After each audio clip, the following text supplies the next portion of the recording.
that tightening in your chest, the racing thoughts, just that sheer exhaustion when you're grappling with something, maybe a person or something in the past. You just cannot change. Yeah. That feeling, right? That fundamental stress of feeling completely out of control. Oh, absolutely. It's such a human feeling, that vulnerability, that helplessness when what is just clashes with what you wish it was. It creates this friction inside. Exactly. And that feeling, being powerless when things are outside your control, that's exactly what we're diving into today. We want to explore why it hits so hard. And maybe more importantly, how to find a different way towards peace. Not by wrestling the uncontrollable, but finding a different way to relate to it. Yeah, a different relationship. And for this deep dive, we've looked at some really interesting perspectives. Everything from like candid online chats about where acceptance ends and giving up begins. Right. All the way to therapeutic resources, digging into the psychology of control, how we manage emotions, building resilience, self-compassion too. So our mission today is really to pull out the most useful bits from all that. We want to help you understand why that lack of control causes so much stress, and crucially, look at some practical ways you might actually start to ease that feeling, by embracing acceptance, maybe starting today. So where do we start? How do we unpack this? Well, I think we start with the core problem itself. Yeah. Right? That stress that just flares up when things feel totally outside your influence. Yeah. And the sources we looked at, they really point to this key psychological idea: perceived control. Perceived control. Okay, so it's not necessarily about the actual control you have, Right. but more about how much power you think you have, your belief about it. Exactly. It's like your internal measurement. Yeah. And tied right into that is another concept, locus of control. This came up in the Psych Central source from psychologist Julian Rotter originally. Locus of control. Yeah, it looks at whether you generally believe outcomes happen because of your own actions. That's an internal locus. Or if you tend to think things happen because of fate or luck or other people, that's an external locus. And it's not black and white, right? Yeah. The sources mentioned it's more like a spectrum. Absolutely, yeah. You might feel really internal about, say, your work life, but maybe more external about things happening globally. Sure, that makes sense. And the crucial link here, the thing the sources kept highlighting, is how this perceived control directly hits your stress levels. When that feeling of having influence goes down, Stress goes up. stress goes way up. Yeah. And the Psych Central source points out this can even lead towards depression or something called learned helplessness. Learned helplessness. Yes. Yeah, that heavy feeling like nothing you do makes a difference, so you just stop trying. Exactly. It sounds awful. There was that really striking example in the sources about the COVID-19 pandemic, wasn't there? Oh, yeah, that was powerful. Social work professionals, people who usually help others navigate tough situations, they actually experienced this shift towards a more external locus. The stress and unpredictability were just overwhelming. And it really hit their well-being hard, that feeling of not having agency. Yeah, that example really grounds it, doesn't it? Yeah. Shows how these huge, uncontrollable events can genuinely chip away at our sense of, being able to cope or influence things. Definitely. And this leads to something really interesting from the release hypnosis source. They call it the control paradox. The control paradox. Okay, what's that? It sounds simple, but it's pretty deep. Basically, the more you try, the more energy you pour into controlling things you can't actually control, Yeah. the more out of control you end up feeling. Ah, okay. So you're fighting reality, and the fight itself makes you feel more powerless. Precisely. You're amplifying the feeling, not reducing it, like thrashing in quicksand, like you said earlier. Right. So if forcing control doesn't work, acceptance seems like the way to go. But, this is where it gets tricky, right? Because accepting something really painful can feel, it can feel like just giving up. Yeah, exactly. And that tension was really clear in the sources, especially in one of those Reddit discussions we looked at. People grappling with that exact question. How do you know if it's real acceptance or just resignation? Okay, let's dig into that, because that distinction feels really important. What's the difference? Well, the way it was framed there was quite insightful. Resignation. That's like surrender coming from a place of defeat. Defeat. Yeah, like throwing in the towel because you feel beaten down, hopeless. It's heavy. It often comes with bitterness, resentment, maybe judgment. You just kind of shut down.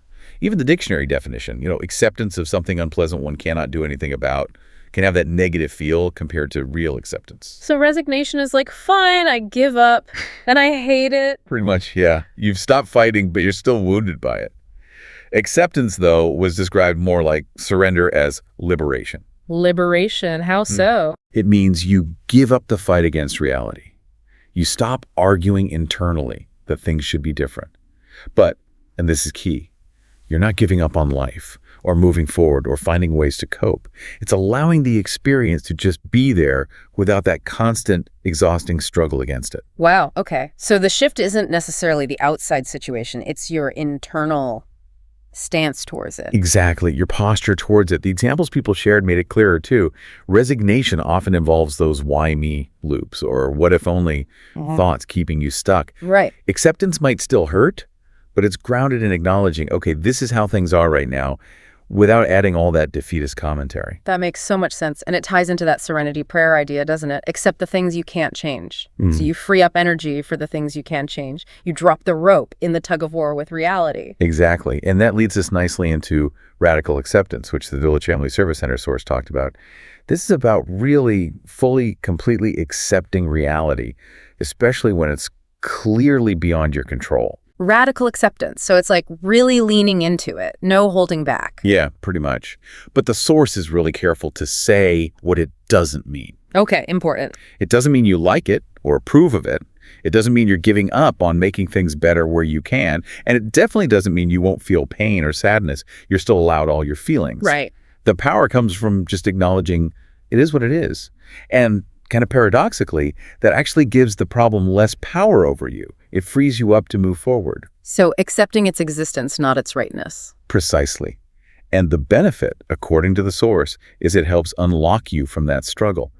And that can massively reduce things like shame, guilt, anxiety, all the distress that comes from constantly fighting what is. Okay, so we get why feeling out of control is so stressful and the huge difference between just resigning yourself and actually accepting. Now, the big one. How do we do it? Because like you said, the sources are clear. It's not a switch you just flip. It's a skill. Absolutely. It takes practice, patience. And thankfully, the sources, Village Family Service Center, Release Hypnosis, Illinois HR, they offer some really concrete steps. The first one, maybe the foundation, just noticing resistance. Noticing how you fight it, like the mental arguments, the it's not fair feeling. Exactly that. Becoming really aware of that internal battle. Is it bitterness, resentment, just constantly wishing things were different? That Reddit source had some great questions to ask yourself. Am I open here or resisting? Allowing or struggling? Is judgment creeping in? Just seeing the resistance is a huge first step. Because often it's just happening automatically. Totally. It's a gut reaction to pain. So once you notice it, the next step is trying to acknowledge what is. Sounds simple, but it means deliberately reminding yourself, okay, I can't change what's already happened, or this part is outside my control right now. The Village Family Service Center actually suggests making a list, like explicitly identifying what you cannot control. That act alone can help shift your focus towards where you do have some power. Stop banging on the locked door and look for the open ones. You got it. And then, maybe the toughest but most crucial part, embracing your feelings.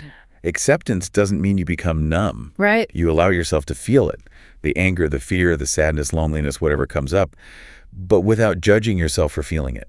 The UCSF source had that great wave analogy. Riding the wave, yeah. Yeah. Not getting crushed or trying to build a seawall. Exactly. Don't block it. Don't suppress it. Don't push it away. Don't cling to it. Don't even amplify it. Just allow it to flow. And remember, the UCSF source points out, you are not your emotion. They even suggest trying to love your emotion. Not because it feels good, but respecting it, like a messenger carrying information without automatically calling it irrational or bad. Wow, loving your emotion. That's a totally different way of thinking about it than fighting it. It really is. And it connects physically too, right? Resistance, stress, it shows up in your body as tension. Wow, yeah. Shoulders up by your ears. Totally. So the sources say intentionally relaxing your body can actually help you feel more ready to accept emotionally. Simple things. Deep breaths, a walk, counting, a bath, some gentle yoga, even massage if you can. Yeah. Anything to release that physical grip. And coping statements, that seems practical, like little anchors. Definitely short phrases you can grab onto. Village Family Service Center had examples like, it is what it is, or I can't change what already happened, I can accept this, or I can only control my own actions and reactions. Yeah. Writing them down, putting them on your phone, seeing them regularly can really help interrupt negative thought loops.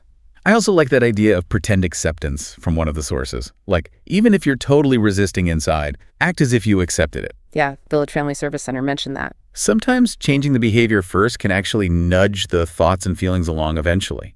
Kind of a fake it till you make it for your inner state. It's using that mind-body connection, absolutely. And really, all these practical steps, they feed into building broader skills in emotion regulation, which the UCSF source went into. Okay, so how does acceptance fit into that bigger picture of regulating our emotions? Well, regulation isn't about squashing emotions. The UCSF material emphasized understanding them, reducing your vulnerability to being overwhelmed, and decreasing the suffering that can come with them. Understanding them, like figuring out what they are and maybe why they're showing up. Exactly. Identifying and labeling them helps you see their function, their signals, right? Yeah. UCSF had a really useful insight about anger. Oh, yeah. They suggest anger often acts like a cover, a secondary emotion hiding something more vulnerable underneath, like feeling abandoned or powerless, inadequate, unimportant. Wow. Finding that first hidden feeling is often key. So anger can be like a bodyguard for a softer feeling inside. That really reframes it. Doesn't it? Yeah. And another skill is just learning to observe and describe your emotions. UCSF explained how stepping back, noticing them without judgment, that's crucial, actually dials down the intensity. Create some space. Yes. Space to use coping strategies. They even mentioned studies showing that just being able to name your emotions helps people move through things like depression more quickly. And mindfulness is the tool for that non-judgmental observation. Absolutely essential. Mindfulness lets you be present with the feeling without adding extra layers of story or judgment, which loops back to that formula someone mentioned on Reddit from Shinzen Young.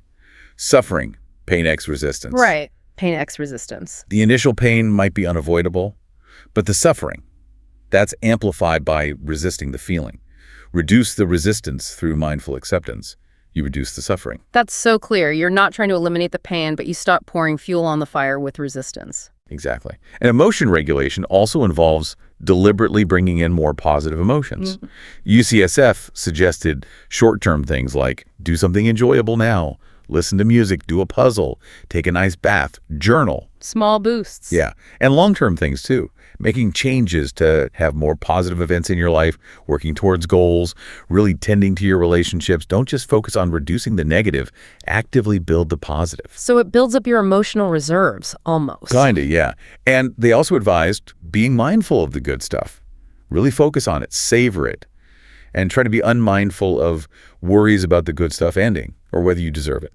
Let yourself enjoy it fully. I liked that UCSF experiment idea too, just imagining something pleasant for a few minutes and noticing your mood shift. Even thinking about it helps. It's a little reminder that you do have some influence on your inner state, even when externals feel out of control, which leads naturally into self-care, right? Building resilience. Yeah, Illinois HR and UCSF really stress that resilience isn't about never facing problems. It's about having the flexibility and strength to get through them when they do happen. So self-care isn't indulgent, it's preparation. It makes you less emotionally vulnerable. What were the key areas they mentioned? Well, the basics. Physical health exercise, especially aerobic, good food, enough sleep, seeing a doctor when needed, mental health stuff like mindfulness, meditation, relaxation. And UCSF added doing one small thing each day that makes you feel competent or in control. Emotional health, staying connected to supportive people, friends, family groups. And work-life balance, setting boundaries, making time for hobbies, things that bring you joy, like using that pleasant events list idea from UCSF. Right. Building that solid foundation just makes you steadier when things get rocky. Definitely. And then finally, the healthy dialogue source brought in self-compassion as another vital piece, right alongside acceptance. Self-compassion. Yeah, that feels like such a powerful counter to beating yourself up when you feel out of control or like you've failed. It really is. Dr. Kristen Ness's definition, which the source used, has 3 parts. First, self-kindness. Treating yourself gently, understandingly, like you would a good friend or maybe a kind coach when you're struggling. Responding with warmth instead of criticism. Exactly. Second is common humanity. Recognizing that struggling, feeling imperfect, messing up, that's universal. It connects us. It doesn't isolate us. Vulnerability is just part of being human. We're all in the same boat. Pretty much. Yeah. And third is mindfulness again. But here it means being aware of your painful feelings in a balanced way. Not ignoring them, but not getting totally swept away either. just observing them with acceptance. So kindness, connection, and mindful presence all turned inward. Yeah. And the benefits, huge. The source mentioned it reduces stress and anxiety, breaks those negative thought cycles, can even lower cortisol. It helps with emotion regulation, builds resilience, and it gives you this stable inner support that doesn't depend on whether you succeeded or failed today, unlike self-esteem sometimes. That's a really important difference. Self-compassion is there for you no matter what. Right. And you can practice it. Mindfulness helps. So does consciously changing your self-talk, catching the "I'm such an idiot" and replacing it with, "Okay, that was tough. I'm doing the best I can." Journaling can help too, like writing down what you'd say to a friend in your shoes. So all these things, acceptance, regulating emotions, self-care, self-compassion, they all kind of weave together, don't they, to help you handle that feeling of being out of control. They really do.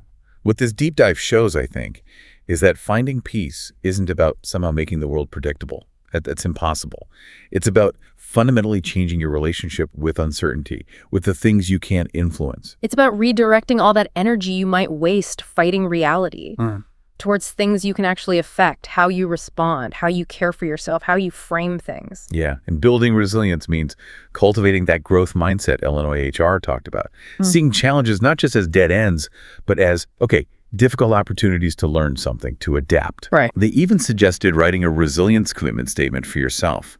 Something like, when things feel uncertain, I'll consciously focus on what I can control: my effort, my attitude, my self-care, and look for solutions, not just get stuck on the problems. That's a strong anchor. And remembering to let go of what's done, right? Learn from it, yes, but don't live there. Focus on now. Exactly. And maybe holding on to a little bit of trust or faith that even really hard challenges can forge something valuable in you. Strength, wisdom, maybe new paths you wouldn't have found otherwise. Releasing the need for a specific outcome frees you up to work with what is. Okay, so let's try and wrap this up. The stress of feeling out of control, it's real, it's powerful, we all feel it. But what we've seen today is that peace isn't found by forcing control where you don't have it. No. It's really found in practicing acceptance, learning to drop that exhausting fight with reality. It's in getting better at managing our emotions and consistently showing up with self-care and self-compassion. And these aren't just personality traits. They're skills. Things you can actually learn and practice and get better at over time. They build that flexibility, that kindness towards yourself, that resilience. So the real journey here, the big takeaway maybe, is learning to consciously shift where you put your energy, start pouring it into the struggle against what you can't change, and redirect that immense energy towards navigating your actual life right now with wisdom, with kindness, and taking action where you actually can. It's a huge reorientation, really, where you place your focus and your sense of agency. It really is. So as you go about your day, maybe we can leave you with this to think about. The next time that familiar stress, that feeling of being out of control starts to creep in, could you just pause? Maybe for just one breath. Notice the feeling. Don't judge it. Don't fight it. Just notice it. And then gently ask yourself, what's one small thing, just one tiny step I can do right now towards accepting this moment? And maybe, just maybe, how could this challenge actually be a chance to practice and strengthen that resilience I'm building inside?